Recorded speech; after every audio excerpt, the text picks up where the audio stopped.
Hello everyone, now you will hear a short retelling of the cartoon Angry Birds in the cinema. Enjoy watching. On a distant island of birds that don't fly lives edition, he works as a courier and has to deliver a cake for the day of hatching by noon.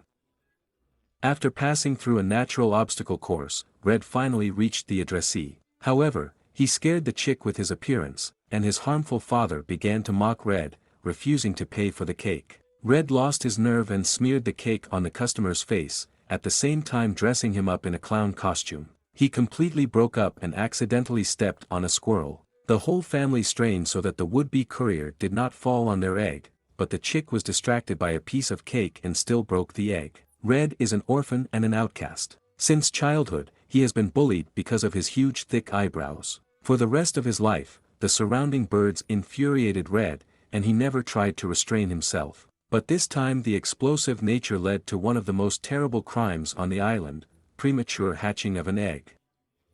Red's fate will now be decided in court, because he could make eggnog out of a chick, and the kid himself now calls him a folder.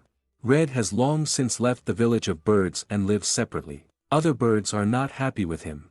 Our hero is not going to listen to the teachings of a liar judge who is trying to look important and big.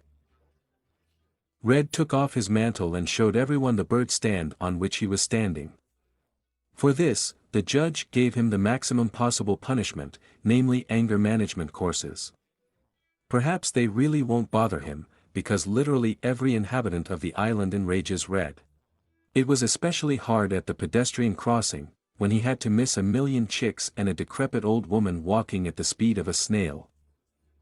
"Rejoice and smile," says Red, the inscription on the welcome advertisement at the anger management center. But he felt joy only when he piled on an annoying scarecrow who mocked him.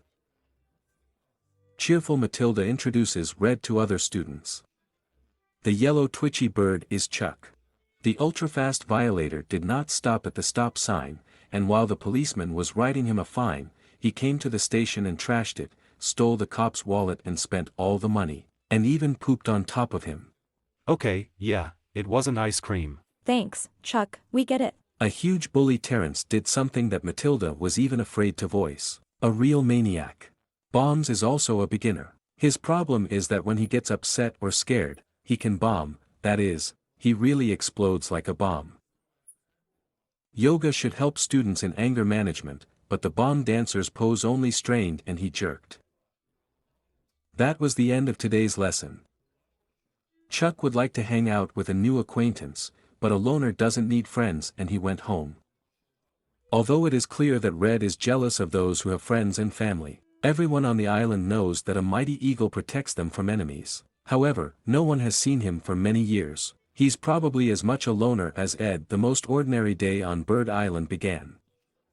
The birds did not yet know that soon their lives would seriously change. Another way to get rid of anger is to express your feelings through poetry.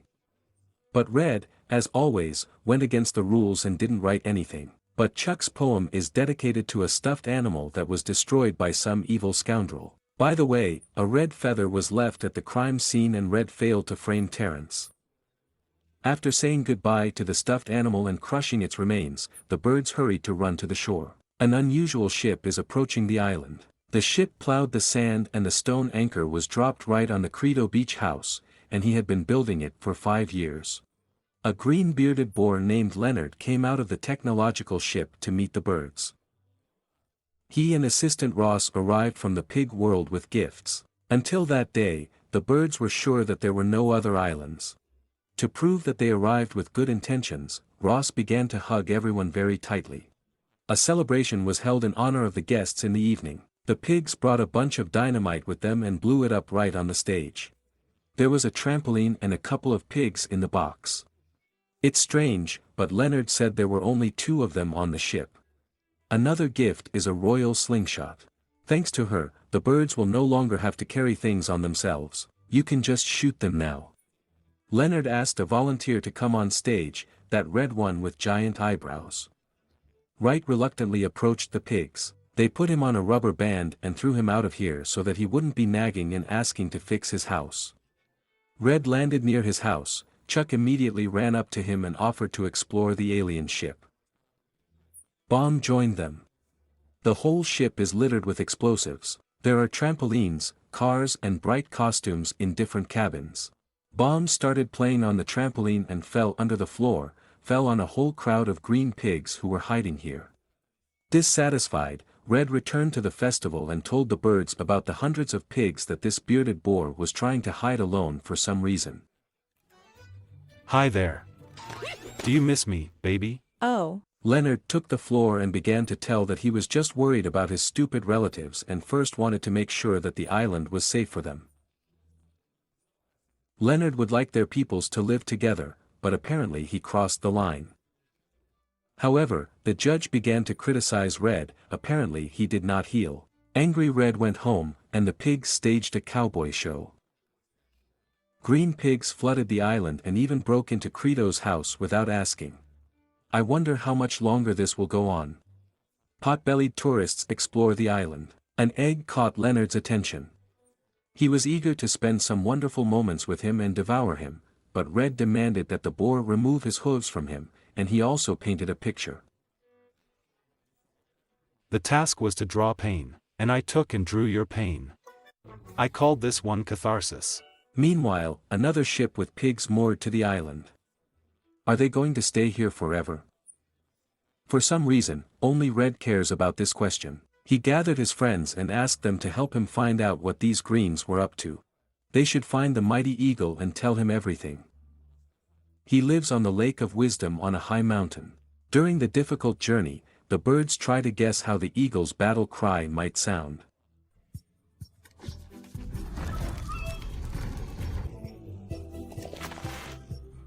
Finally, the trio climbed to the very top and found that they had made the wrong mountain. The one they needed is opposite. They climbed on it, too. Here it is, the famous Lake of Wisdom. But the most powerful eagle is not to be seen. Chuck and Bomb swim in the lake and drink water from it, hoping to imbibe wisdom. Suddenly, a powerful roar was heard from the cave.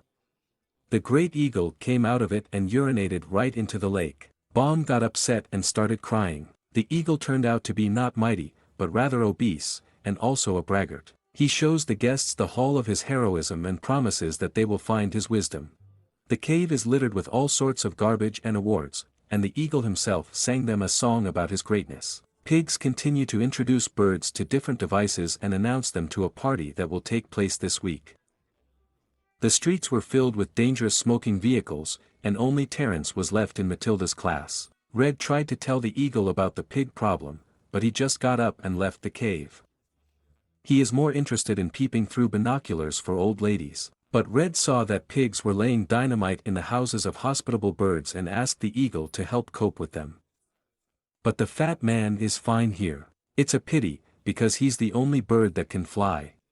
But apparently the island will have to be saved by such a simpleton as Ed. Friends rushed back to the village with all their legs. The pigs had a loud party there, where all the birds gathered. But this is all done to distract attention. They themselves steal all the eggs from the island and transport them to the ship, and also dynamite absolutely all the houses of birds. Chuck came running to the party and told about the treachery of pigs. Meanwhile, Red and Bomb clung to the net with eggs to prevent them from being taken away from the island. Bomb climbed on the chain and asked Red to start insulting him. Upset, he was about to explode, but the pigs extinguished him and threw him into the water. Satisfied, having finally blown up the statue of the eagle, they headed for the island of pigs with the loot. In the morning, the villagers walk among the burned houses and can't find a single egg. The judge apologized to Red. He tried to warn them, but they didn't listen to him. Now we need to decide what to do next. Chuck offered to start making new babies right away, but Red is confident that the birds will be able to get their eggs back. The pig ship has left a trail of debris and they will follow it. To do this, you need to build your own ship, and they also have to get angry to pile on the mean pigs. Remember, birds are descendants of dinosaurs. The birds tied up the remaining boxes and sailed on a raft to the island of pigs to save their offspring. Arriving home, Leonard climbed onto the balcony of the palace and put on the crown, because he is the king of the island of pigs. All his relatives were looking for eggs and only the bearded king could find them. A whole mountain of eggs. Soon the birds landed on the island and found that the pigs live in a huge city, fenced with high walls. They have to fly over them using a giant slingshot. Matilda volunteered first. On approach, she threw a fireball into a bunch of pigs sitting on the TNT. Toucan Hell fell a little short of the target and boomeranged back to the birds. Snotty Cyrus didn't really hurt anything, but the mime demolished 2 skyscrapers at once. The king turned to the pigs and ordered them to prepare for defense. The mighty eagle has the same mighty binoculars. He saw what was happening on Pig Island and thought about helping his people. The eagle tried to fly up, but the belly pulls it down. Red shows the birds in which direction they need to fly. Unfortunately, they are not yet shooting up to the castle, but they are gradually destroying the houses that stand in their way. Red is ready to sacrifice himself to demolish a giant boulder that hinders them, but he only pushed off from it and flew straight into the castle, which means that others need to fly along the same course. Leonard immediately ordered his army to hide all the eggs. It's time to shoot Chuck. At a certain point, he accelerated and, flying through the most dangerous rooms, stopped next to Red. What are you? Some kind of tin. A bomb also flew into the castle. The pig army has a lot of airplanes, but the birds have a high-precision long-range slingshot, but Terrence overdid it and broke their weapons. Despite the chaos in the city, Leonard and his entourage are preparing for a feast. Apparently, the eggs are behind the door, which says there are no eggs here. Using his super speed, Chuck has dealt with the guards, but the eggs are already heading towards the big cauldron. Red caught on the net and hung on it right over the boiling water. The hero took away the remote control and did not allow the future chicks to be cooked. At that moment, a mighty eagle flew into the tower at high speed. Bomb and Chuck also broke in here. The eagle grabbed the net with eggs, but the pigs clung to it and did not let him fly away. Suddenly one testicle fell out. Red ordered his friends to leave without him. He himself will stay to save the last egg. Red grabbed him and, escaping from the boiling water, hung on the chandelier with Leonard. Meanwhile, Bomb realized that he could stop the planes if he blew up the runway. The main thing is to get ready and bomb on time. The next batch of airplanes was just approaching him, and the most powerful explosion he was capable of produced bombs. The birds stuck in the city were saved by Terrence, who managed to steal the pig's transport unnoticed. Red and Leonard fell into a storage room with dynamite. Piggy was going to eat the egg right now, but Red outwitted the boar. He was covered by a fallen boiler and then all the dynamite exploded, demolishing the pig city from the face of the earth. The birds were able to get their eggs back. It's a pity that Red had to sacrifice his life for this. But he managed to survive the explosion, and blue triplets hatched from the rescued egg. He gave them to his parents, and he found himself in the strong arms of a mighty eagle. The birds are rebuilding their village, and a new monument has been erected to the eagle. Red can also be seen on it. If you look closely, the residents also restored his house, but they already put it in the middle of the village, because he is their hero who saved all the offspring.